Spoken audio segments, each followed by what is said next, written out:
Doctor Nagarjuna Gudipati, interventional cardiologist, Shreshta hospitals, Guntur.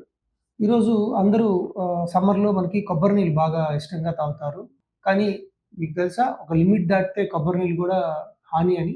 మనకి కొబ్బరి నీళ్ళు అందరికీ ఇష్టం. ఎండాకాలంలో పర్టిక్యులర్‌గా మనకి డీహైడ్రేషన్ వచ్చినప్పుడు ప్రివెంట్ అవ్వడానికి కొబ్బరి నీళ్ళు రెగ్యులర్‌గా తీసుకుంటాం. And which is rich source of మనకి పొటాషియం గానీ, మినరల్స్ గానీ, ఎలక్ట్రోలైట్స్ గానీ మనకి కొబ్బరి నీళ్ళలో ఉంటుంది. అది చాలా మంచిది. కానీ దానికి ఒక లిమిట్ ఉంటుంది. సో, ఈ కొబ్బరి నీళ్ళలో మనకు అధికంగా కనిపించేదేంటి? పొటాషియం. పొటాషియం అనేది మనకి బాడీలో అదొక ఎలక్ట్రోలైట్. మనకి సోడియం, పొటాషియం అని ఎలక్ట్రోలైట్స్. కొబ్బరి నీళ్ళు మితంగా తీసుకుంటే ఇబ్బందుండదు. ఎక్కువగా తీసుకుంటే పొటాషియం పెరుగుతుంది. ఈ పొటాషియం వల్ల మన బాడీలో వచ్చే ఎఫెక్ట్స్ ఏంటనేది చూద్దాం. ఫస్ట్ హార్ట్ మీద ఎఫెక్ట్ చేయడం. అంటే హైపర్‌కెలీమియా అంటాం. పొటాషియం ఎక్కువైపోతే బాడీలో హార్ట్‌కి రిథమ్ అంటే లయ తప్పుతుంది. హార్ట్ ఇర్రెగ్యులర్ బీటు వచ్చే అవకాశం ఉంటుంది. అది ఎవరిలో? మేజర్‌గా హార్ట్ ప్రాబ్లమ్ ఉండే వాళ్ళలో. అంటే హైపర్‌కెలీమియా వల్ల అరిథ్మియాస్ వస్తాయి. సో, అది మనకి తెలియకుండా ఎక్కువ తీసేసుకునే వాళ్ళకి పొటాషియం పెరగడం వల్ల వచ్చే side effect.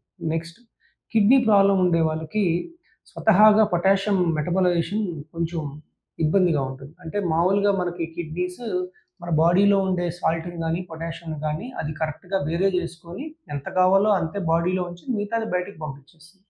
So, kidney problem వాళ్ళకి మెటబలైజేషన్ ఉండదు.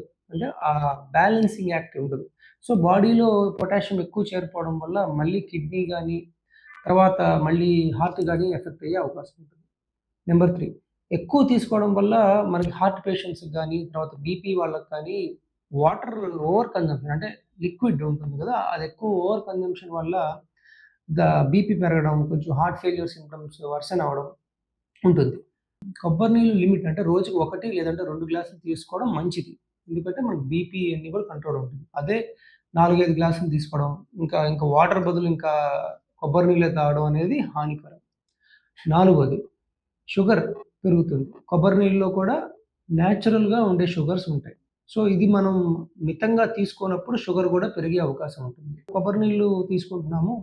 మరి తీసుకోవాల్సిన జాగ్రత్తలేంటి? మన రోజుకి 2 గ్లాసుల దాకా లిమిట్ చేసుకొని అంటే గ్లాస్ 200-250 ఎంఎల్ 2 గ్లాసుల దాకా తీసుకుంటే ఏ ఇబ్బంది ఉండదు.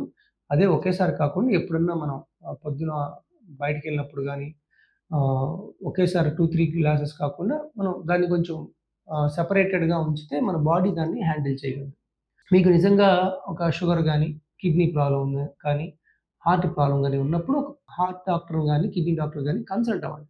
మీ బేస్‌లైన్ పొటాషియం అది చెక్ చేస్తారు. మీ బేస్‌లైన్ హార్ట్ పంపింగ్ అది చెక్ చేస్తారు. మీకు వాటర్ ఎంత తీసుకోవాలంటే ద్రవ పదార్థం మనకి కొబ్బరి నీళ్ళు అనేది కూడా ద్రవ పదార్థం. సో, ద్రవ పదార్థం ఎంత తీసుకోవాలో ఫిక్స్ చేస్తారు. దాన్ని బట్టి మీరు మీ ఇంటేక్ అనేది మీరు అడ్జస్ట్ చేసుకోగలరు. సో, ఇవన్నీ ప్రికాషన్స్ తీసుకుంటే మనకి హెల్తీగాను ఉండగలుగుతాం. మనం సైడ్ ఎఫెక్ట్ రాకుండా ఉండగలుగుతాం. ఒకటి గుర్తుపెట్టుకోండి.